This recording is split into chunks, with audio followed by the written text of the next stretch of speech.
Sejam todos muito bem-vindos aqui ao nosso canal. Antes de nós abordarmos aí esse tema complexo e polêmico, eu queria pedir a você para você conferir se é inscrito aqui no canal. Se não for, pedir para você se inscrever, ativar o sino de notificações, deixar seu like, seu comentário. Isso é sempre muito importante para alcançarmos mais pessoas falando de psicanálise.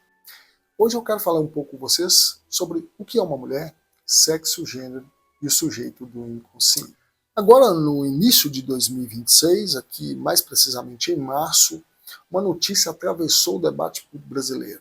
A deputada federal Erika Hilton, mulher negra, trans, eleita com uma das maiores votações do estado de São Paulo, foi designada presidente da Comissão de Defesa dos Direitos da Mulher da Câmara dos Deputados.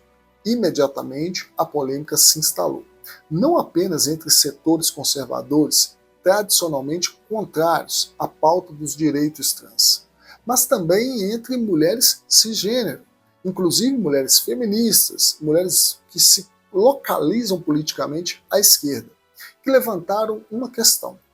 Uma mulher trans pode presidir uma comissão dedicada às mulheres? Ela viveu as experiências que as definem como mulheres? A pergunta é legítima e também complexa. Ela carrega séculos de biologia, de política, de luta feminista, de história. E carrega também aquilo que a psicanálise talvez pode contribuir, não para dar a resposta final, mas para ajudar a formular algumas perguntas. Afinal, o que é uma mulher? O que define o feminino? O corpo, a vivência, a identidade, o desejo? E mais, o que a psicanálise de Freud e Lacan pode nos ensinar sobre a distinção fundamental entre sexo, gênero e orientação sexual? É isso que vamos tentar aqui articular em alguma medida, sem dogmatismo, sem tomar partido nesta ou naquela posição, mas com o rigor conceitual que o tema exige e com o cuidado de não fechar perguntas que precisam permanecer abertas. Para começar, precisamos voltar a um momento fundador. Mais precisamente, em 1905, Freud publica os 3 ensaios sobre a teoria da sexualidade. E ali ele faz algo que até hoje não foi totalmente digerido. Ele destrói a ideia de que a sexualidade humana é natural, instintiva e orientada para a reprodução. Freud mostra que a criança não é um ser assexuado, que desperta para a genitalidade na puberdade. A criança é desde o início um ser de sexualidade, mas uma sexualidade que ele chama de perverso polimorfo. O que isso quer dizer? Que o prazer sexual na infância não tem objeto fixo, não tem meta definida, não tem finalidade biológica. Ele se agarra aqui, acolá, na boca, no ânus, no olhar, na pele. Ele é múltiplo, desviante e criativo. Isso já é um primeiro golpe na ideia de que há uma natureza sexual pré-determinada. Freud introduz então o conceito de triebe, ou pulsão, que é diferente de instinto. O instinto tem objeto fixo, meta fixa, finalidade biológica. A pulsão não. Ela é uma pressão constante, uma exigência de trabalho imposta ao psiquismo, mas seu objeto é contingente, variável, substituível. Como afirma um estudo na Unibrasil, ser homem ou mulher não está garantido pela anatomia, mas será consequência do modo como a travessia edípica acontece para cada pessoa. Então a pergunta que fica, se a pulsão não tem objeto natural, se a sexualidade infantil é polimorfa, onde se ancora a diferença entre os sexos?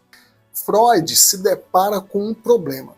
Ele observa que meninos e meninas percorrem caminhos distintos, completamente diferentes no complexo de Édipo.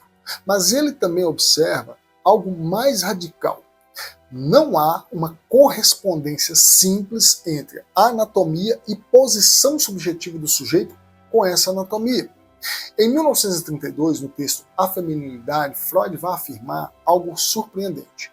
Tanto o homem quanto a mulher apresentam partes do aparelho sexual um do outro em seus corpos, mesmo que atrofiados. Ele considera isso uma indicação de bissexualidade ordinária, ou seja, a anatomia não decide, o que decide é o modo como cada um atravessa o Édipo, como cada um se posiciona diante da castração, diante da sua falta. No entanto, e aqui há uma tensão importante, Freud opera com um referente fálico, ou seja, para ele há apenas um sexo, o masculino, e o feminino é definido por aquilo que lhe falta. Daí o famoso monismo fálico. A menina é um menino incompleto que precisa superar a inveja do pênis para aceder, então, à feminilidade. Essa formulação, como aponta a dissertação de Marcela Cavallari Augusto, lá na USP, carrega um desvio biologizante que será duramente criticado posteriormente, tanto pelos movimentos feministas quanto pela própria psicanálise. Freud estava preso aos limites de sua época, à moral patriarcal vienense, mas ele deixou aberta uma porta a de que a feminilidade é um enigma, um continente escuro, algo que não se define pela via positiva. E é nesse lugar, então, que nós recorremos a Jacques Lacan. Isso porque, para Lacan, ele vai herdar esse problema e ele vai reformulá-lo de forma muito radical. Para Lacan, não se trata mais de falar em identidade sexual. Trata-se de falar de sexuação, ou seja, um processo e não uma essência. Mas o que é, de fato, assim, a sexuação para Lacan? É o modo como cada sujeito falante se posiciona diante da falta, diante do falo, não do órgão, mas do significante do desejo. Lacan vai dizer que não há relação sexual, não há complementariedade natural entre o sexo. O que há são modos de gozo, posições lógicas diante do outro. Então ele vai formalizar isso pelas chamadas fórmulas da sexuação, ou tábuas da sexuação, como você pode ver aqui. De um lado, a posição masculina, toda fálica, submetida à função de exceção. De outra, a posição feminina, não toda fálica, marcada por um gozo suplementar, fora da linguagem inefável. E aqui precisa de uma atenção. Masculino e feminino não correspondem a homem e mulher empíricos. Um homem pode se posicionar do lado feminino da tábua da sexuação. Uma mulher pode se posicionar do lado masculino. O que está em jogo não é uma identidade, mas a posição do sujeito diante do desejo e do gozo. Como explica Ari Farias em uma entrevista que deu à Escola Brasileira de Psicanálise, a sexualidade seria os destinos das composições do corpo, ainda ligada à questão do gênero e do sexo. A sexuação, por sua vez, já seria a verificação de que esses destinos prévios não dão mais conta de receber os anseios de prazer e de gozo desses corpos do contemporâneo. Com esse percurso, então podemos finalmente distinguir os três termos que anunciei. Primeiro, o que é o sexo? Para a psicanálise, o sexo não é simplesmente o biológico. Ele é, como vimos, atravessado pela linguagem, pelo simbólico. O corpo é marcado pelo significante antes mesmo de ser corpo.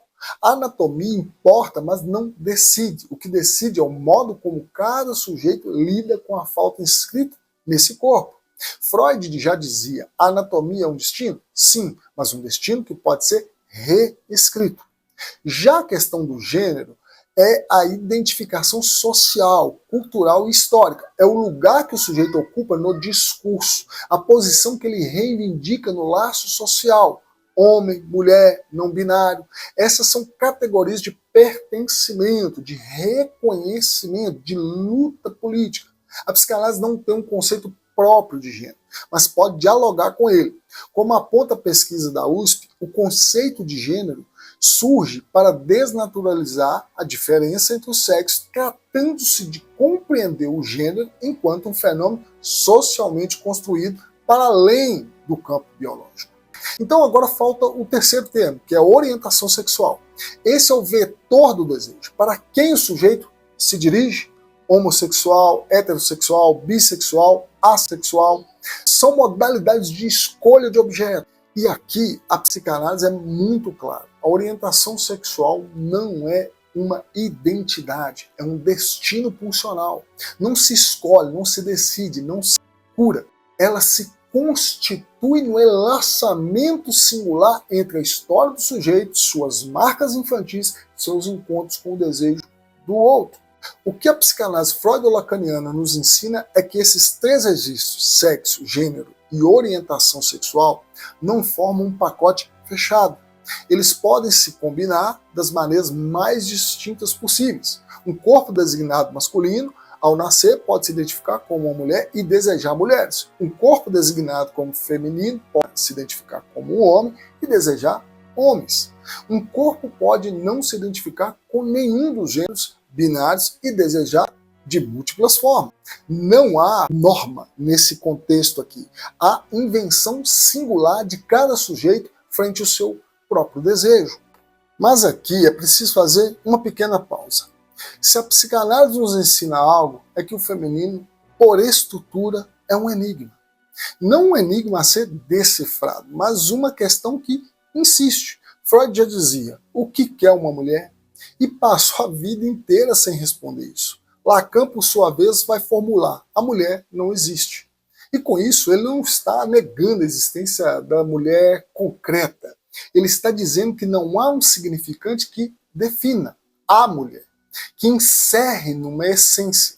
O feminino é, para a psicanálise, o que escapa à universalização, o que não se deixa capturar completamente pelo discurso, pela norma, pela identidade. Isso tem consequências diretas para o debate que nos ocupa aqui.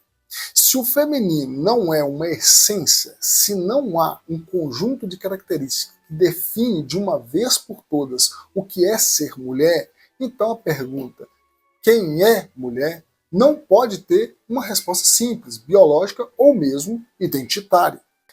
Dito isso, é preciso aqui reconhecer a legitimidade de outro lado da questão.